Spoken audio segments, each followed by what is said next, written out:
From chronic pain to sports injuries, get Asia's leading joint care under one roof. Your journey to mobility starts at Sunshine Bone and Joint Institute by KIMS Sunshine Hospital, Gachibowli or Begumpe. Book your consultation today. పశ్చిమ గోదావరి జిల్లా నరసాపురంలో పోలీసులు భారీగా నగదు స్వాధీనం చేసుకున్నారు. స్థానిక pastor Ganta John Baburao ఇంట్లో పోలీసులు నిర్వహించిన ఆకస్మిక తనిఖీల్లో లెక్కల్లో లేని 2,27,94,000 నగదు లభ్యమైంది.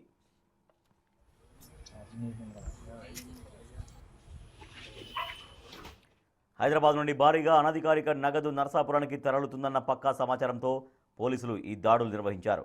జాన్ బాబురావు నివాసంలో సోదాలు చేయగా ఎలాంటి ఆధారాలు లేని ఈ భారీ మొత్తం బయటపడింది. దీంతో పోలీసులు ఆ నగదును వెంటనే సీజ్ చేశారు. ఈ అక్రమ నగదు ఎక్కడి నుంచి వచ్చింది, ఎవరికి చేరవేసేందుకు తీసుకువచ్చారు అనే కోణంలో పోలీసులు లోతుగా విచారణ జరుపుతున్నారు. ఈ ఘటనపై పాస్టర్ కుటుంబ సభ్యులపై కేసు నమోదు చేసినట్లు పోలీసులు తెలిపారు.